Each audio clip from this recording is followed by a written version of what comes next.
Good afternoon, everyone. My name is Bill Williams. I'm the United States Attorney for the District of Oregon. According to the Drug Enforcement Administration's 2018 National Drug Assessment, Mexican drug trafficking organizations are the greatest criminal drug threat in the United States, with no other group currently positioned to challenge them. While communities across our state and country are suffering from an opioid and substance abuse crisis, there are criminal organizations whose sole purpose is to profit off addiction. Today we announced charges against 41 defendants for conspiring to distribute methamphetamine, heroin, and cocaine manufactured in Mexico throughout the greater Portland area and for laundering the financial proceeds. The charges allege that beginning in November 2018, two men, Samuel Diaz and Faustino Monroy, organized, led, and ran a vast international drug trafficking organization that obtained and flooded our community with hundreds of pounds of methamphetamine and heroin. These drugs have an estimated wholesale value of more than $15 million. Diaz and Monroy, who both remain at large in Mexico, worked closely with two Portland-based associates, Edgar Omar Quiraz Rodriguez and Gerson Fernando Martinez Cruz.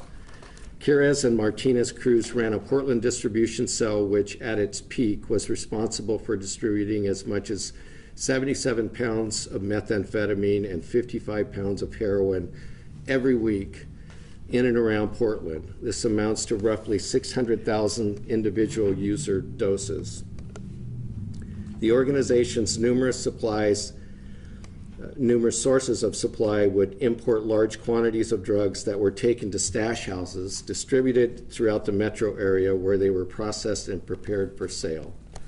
A large network of local drug dealers would then distribute user quantities of each drug throughout the greater Portland area. The organization would routinely change stash houses, the locations, rotate vehicles and phones, and pay individual couriers to take time off if they were nearing detection by law enforcement. Members of the organization would obtain rifles and handguns in the United States and transport them to associates in Mexico to strengthen and protect the organization and its activities.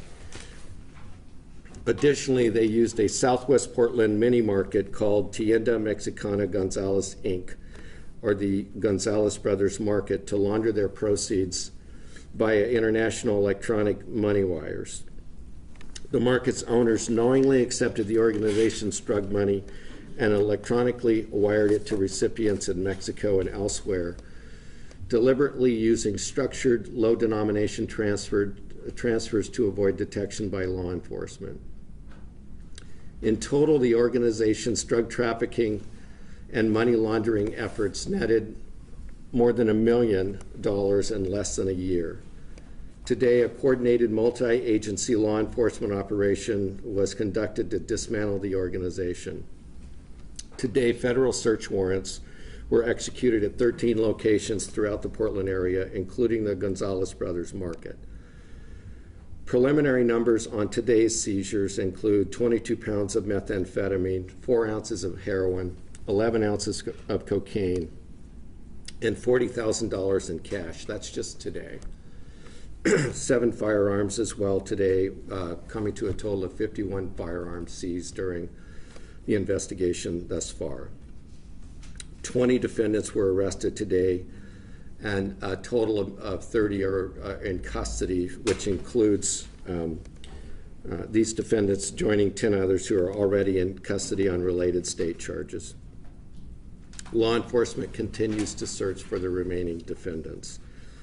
This highly successful operation marks one of the largest takedowns of a drug trafficking organization in the history of the District of Oregon. The very large quantities of drugs trafficked and the possession of firearms will subject many of these defendants to lengthy prison sentences up to life. At this early juncture in our case, it's important to note that all defendants charged are presumed innocent until proven guilty. The danger posed by this organization extends far beyond the deadly drugs they import, because and depicted in the photographs displayed. around the room are some of the firearms seized and other evidentiary items in the case thus far. The risks this organization exposed our community to cannot be overstated. I'd like to turn now to my law enforcement colleagues. With me today are Chief Robin Sells from the Gresham Police Department and Special Agent in Charge Brad Bench from Homeland Security Investigation and Steve Goldman from the FBI. I can say without any question or hesitation that this case simply would not have happened if it weren't for the incredible work of the Gresham Police Department. Gresham PD has been doggedly investigating this organization for months and brought to it the attention of Homeland Security and our office. Their local investigation laid the groundwork for a case that obviously expanded rapidly. Excuse me. For now, this network no longer operates in the Portland area, and it's largely thanks to Chief Sells and the Gresham PD. We sincerely value our partnership with Chief Sells and the men and women of the Gresham Police Department. I also want to recognize HSI for their leadership in providing the investigative muscle to expand this case beyond a handful of individual traffickers to one that would eventually include the entire drug trafficking network. They were the backbone of this case. Again, one of the largest investigations ever undertaken by HSI in Portland, and we applaud your efforts in working with us as partners. And finally, I'd like to thank the many other law enforcement agencies that assisted with today's takedown. That includes the FBI, DEA, Portland Police Bureau, Multnomah, Clackamas, and Clark County Sheriff's Offices, and of course the Oregon State Police. This case is an excellent example of federal law enforcement resources being used to assist the community. I'd like to turn now to Chief Robin Sells for her comments. Thank you, and good afternoon, and thank you all for coming. Mr. Williams has done an outstanding job of providing an overall assessment of this extensive investigation. And I'd like to take this time to reiterate the importance of this investigation and what it has done to help our community, and that also of the greater Portland area. As law enforcement, we are acutely aware of the havoc these drug networks and their products cause in our neighborhoods. We are very proud of their hard work and commitment by our detectives, as well as the cooperation from our law enforcement partners. The ability to collaborate with other departments was instrumental in the resolution of this case. As a result of the hard work between these agencies, arrests were made and literally hundreds of thousands of dollars in narcotics are off the streets. The impact of this investigation and subsequent arrests will be felt not only here in Multnomah County, but throughout the state. While it saddens me that an investigation of this magnitude was necessary, I am grateful for the dedication of the Gresham Police Department and that of the many other agencies involved. I personally want to thank the Gresham Police detectives who work tirelessly with our federal partners. As a chief, I could not be prouder of what they have accomplished. Today, their hard work and perseverance has truly benefited our community, and to all the agents and officers involved, a sincere thank you.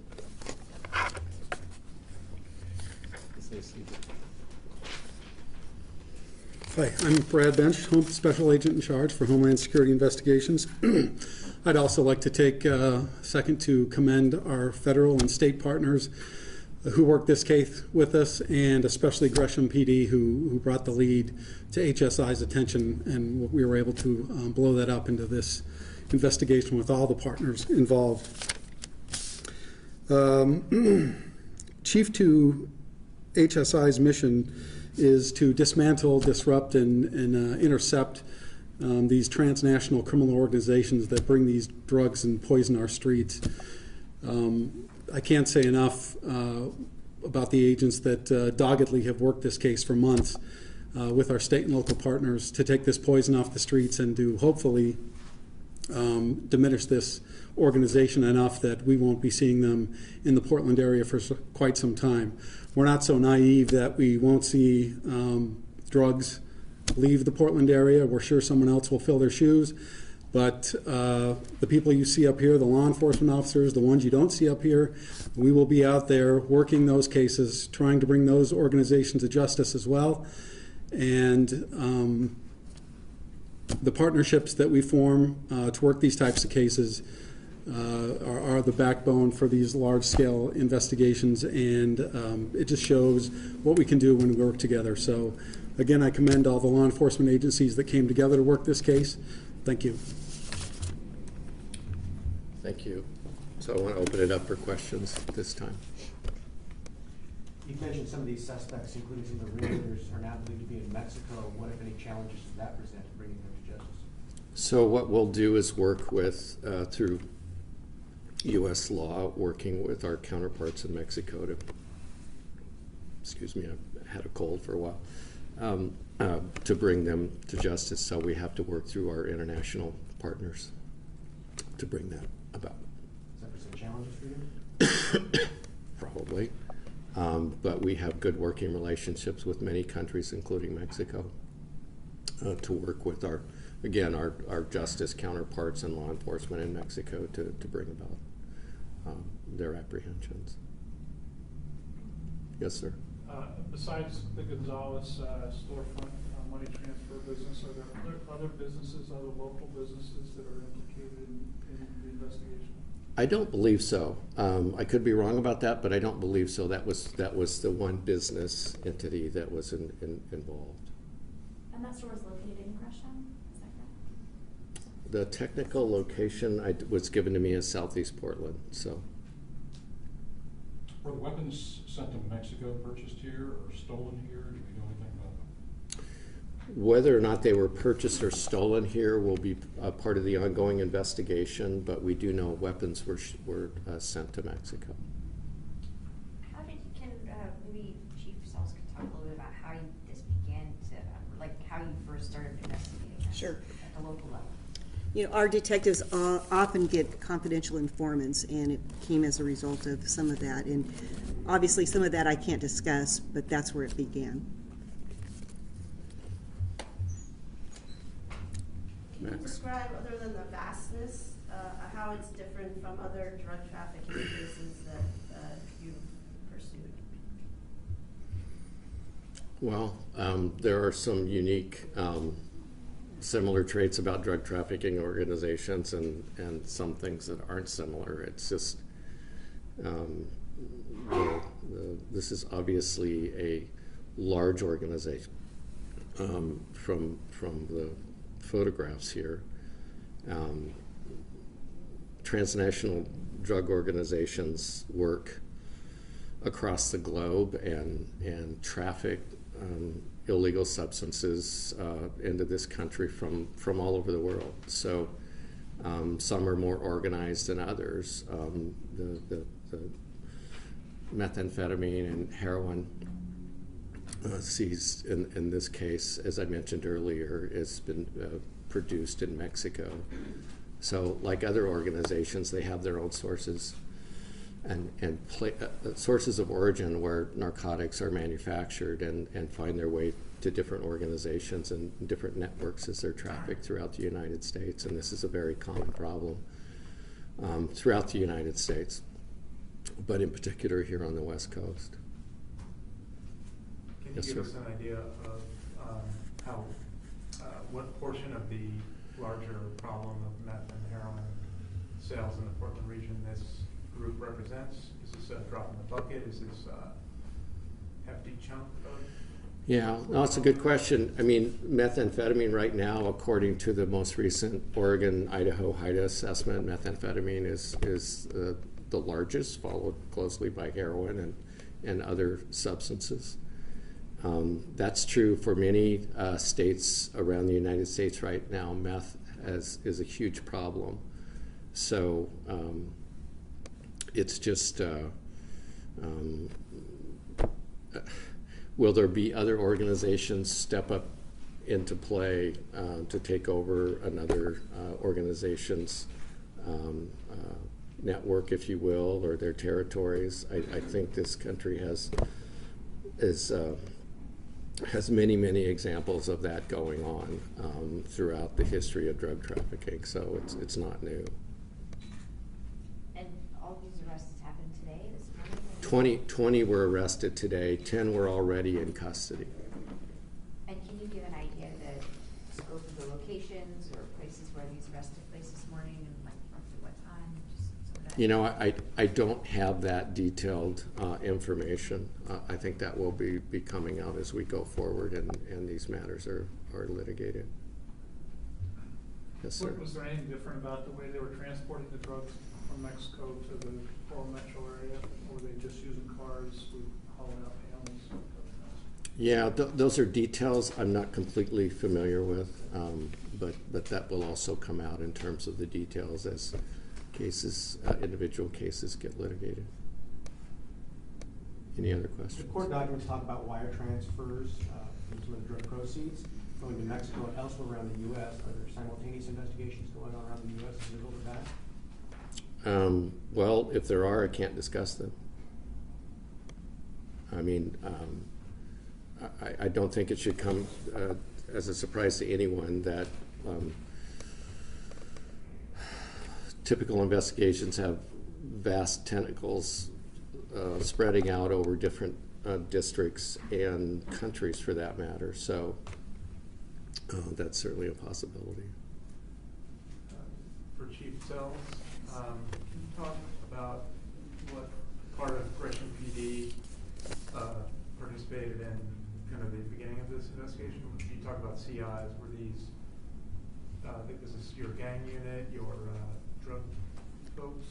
In Gresham Police Department, it's called our SET team, Special Enforcement Team, which deals mainly with narcotics. It's a 4-man team with a sergeant. Any other questions? I know oftentimes in the drug investigations you work up the chain. At what point do you decide enough, we're going to move in and finally shut this thing down versus continuing to? Well, great question. I just don't want to talk about techniques in terms of how we go about doing our investigations. So. What role did HSI play compared to the FBI? I mean, what was sort of the interplay between local law enforcement and federal law enforcement resources?